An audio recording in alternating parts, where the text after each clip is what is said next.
भारत का केंद्रीय बजट। आज हम 2026-27 के भारतीय केंद्रीय बजट का एक आसान विश्लेषण करेंगे। देखिए, ये सिर्फ आंकड़ों का लेखा जोखा नहीं होता, बल्कि ये देश की अर्थव्यवस्था के लिए एक विजन होता है। और इस बार बजट भाषण की शुरुआत इसी खूबसूरत लाइन से हुई, जो एक तरह से ये कह रही है कि अब वक्त आ गया है मुश्किल चुनौतियों का सामना करने का और बड़े कदम उठाने का। तो इस पूरे बजट को हम स्टेप बाय स्टेप समझेंगे। हम शुरुआत करेंगे इसकी बुनियाद से, यानी वो कौन से सिद्धांत हैं जिन पर यह बजट टिका है। फिर देखेंगे कि विकास के लिए कौन से 6 स्तंभ तय किए गए हैं और क्या नई पहलें शुरू हो रही हैं। इसके बाद हम सरकार के हिसाब किताब पर नजर डालेंगे और हाँ, सबसे जरूरी बात ये जानेंगे कि इसका हम सबकी जेब पर क्या असर पड़ने वाला है। तो सबसे पहले बात करते हैं उस नींव की जिस पर यह पूरा बजट बनाया गया है। सरकार ने अपनी आर्थिक रणनीति के लिए 3 मुख्य कर्तव्यों या जिम्मेदारियों को अपना आधार बनाया है। आइए देखते हैं कि ये है क्या। अब ये जो 3 कर्तव्य है ना, ये असल में पूरी आर्थिक रणनीति की कहानी बताते हैं। पहला लक्ष्य है देश में तेज और टिकाऊ आर्थिक विकास हो। फिर इस विकास के जरिए लोगों की उम्मीदों और आकांक्षाओं को पूरा किया जाए, और ये सब कुछ होगा सबका साथ सबका विकास के सिद्धांत पर, ताकि विकास का फायदा हर किसी तक पहुंचे और कोई भी पीछे ना छूटे। ठीक है, लक्ष्य तो बड़े हैं, पर सवाल ये उठता है कि इन्हें हासिल कैसे किया जाएगा। इसके लिए बजट 3 जरूरी चीजों पर जोर देता है। एक, बेहतर इंफ्रास्ट्रक्चर, मतलब अच्छी सड़कें, बिजली, पानी।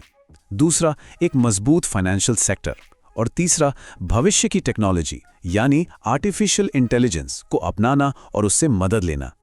तो हमने कर्तव्यों की बात की। अब देखते हैं कि उनमें से जो पहला कर्तव्य है यानी आर्थिक विकास, उसे जमीन पर कैसे उतारा जाएगा। इसके लिए बजट ने एक 6 पिलर वाली स्ट्रैटेजी पेश की है। ये हैं वो 6 स्तंभ जिन पर विकास की पूरी इमारत खड़ी करने की योजना है। इसमें शामिल है देश में मैन्युफैक्चरिंग को बढ़ाना, हमारी ऐतिहासिक विरासत और टूरिज्म को बढ़ावा देना, छोटे और मझोले उद्योगों यानी MSMEs को सपोर्ट करना, इंफ्रास्ट्रक्चर को और मजबूत बनाना, देश के लिए ऊर्जा सुरक्षा पक्की करना और शहरों में नए इकोनॉमिक जोन तैयार करना। अब जब हमने पिलर्स देख लिए, तो चलिए जरा उन नई योजनाओं और कार्यक्रमों पर नजर डालते हैं जो इन पिलर्स को और मजबूती देंगे। तो एक जो बहुत बड़ा नाम इस बजट में सामने आया है वो है बायोफार्मा शक्ति योजना। इसका सीधा सा मकसद है टेक्नोलॉजी और इनोवेशन के जरिए देश के हेल्थ सेक्टर को एक नई ताकत देना। और देखिए, ये सिर्फ कोई हवाई बात नहीं है। सरकार इस पर कितना सीरियस है, इसका अंदाजा आप इस रकम से लगा सकते हैं। इस बड़ी योजना को हकीकत में बदलने के लिए अगले 5 सालों में 10,000 करोड़ रुपए का फंड दिया गया है। यह दिखाता है कि हेल्थ इनोवेशन को लेकर सरकार कितनी गंभीर है। ये एक बहुत ही दिलचस्प पहल है जो दिखाती है कि कैसे टेक्नोलॉजी को हमारे ट्रेडिशनल सेक्टर्स जैसे खेतीबाड़ी से जोड़ा जा रहा है। भारत विस्तार एक AI टूल है जो किसानों को उनकी अपनी भाषा में जरूरी सलाह और जानकारी देगा। इससे न सिर्फ उनकी फसल बेहतर होगी, बल्कि देश की कृषि उत्पादकता भी बढ़ेगी। अच्छा, इस बजट में एक नया और काफी ट्रेंडिंग शब्द भी सुनने को मिला, ऑरेंज इकोनॉमी। ये असल में क्रिएटिव इकोनॉमी की बात कर रहा है, यानी डिजिटल कंटेंट क्रिएटर्स और गेमिंग का बढ़ता हुआ सेक्टर। सरकार स्कूलों और कॉलेजों में कंटेंट क्रिएटर लैब्स बनाकर इस सेक्टर को सपोर्ट करने की योजना बना रही है। चलिए, अब आते हैं बजट के उस हिस्से पर जिसका सबको इंतजार रहता है, यानी हिसाब किताब। पैसा कहां से आ रहा है और कहां जा रहा है, यह समझना बहुत जरूरी है कि देश की आर्थिक सेहत कैसी है।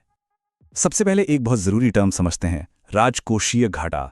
आसान भाषा में कहें तो ये सरकार की कमाई और खर्च के बीच का फर्क है। तो सरकार का लक्ष्य है कि इस घाटे को देश की कुल आय यानी GDP के 4.4% से घटाकर 4.3% पर लाया जाए। ये छोटा सा बदलाव वित्तीय अनुशासन की दिशा में एक बड़ा कदम है। तो सवाल यह है कि सरकार के तिजोरी में पैसा आता कहां से है। ये जानना बड़ा दिलचस्प है।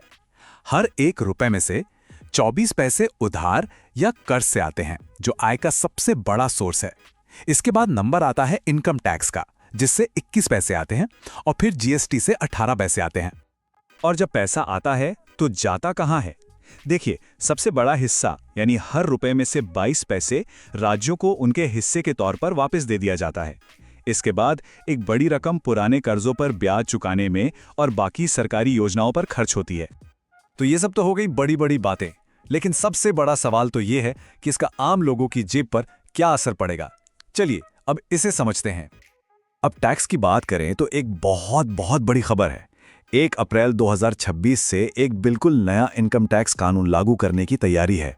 इसका मतलब साफ है कि आने वाले समय में टैक्स भरने के नियमों में बड़े बदलाव हो सकते हैं, जिनका असर हम सब पर पड़ेगा। रोजमर्रा की चीजों की कीमतों पर भी असर पड़ेगा। अच्छी खबर यह है कि इलेक्ट्रिक गाड़ियों की बैटरी, कैंसर और डायबिटीज जैसी कई जरूरी दवाइयां सस्ती होने की उम्मीद है। वहीं दूसरी तरफ बीड़ी, सिगरेट, तंबाकू और बाहर से आने वाले परफ्यूम जैसी चीजें कस्टम ड्यूटी में बदलाव की वजह से महंगी हो जाएंगी। और आखिर में बजट सिर्फ आज के बारे में नहीं होता, ये भविष्य की नींव भी रखता है। तो चलिए देखते हैं कि भविष्य के भारत के लिए क्या बड़े प्लान्स हैं।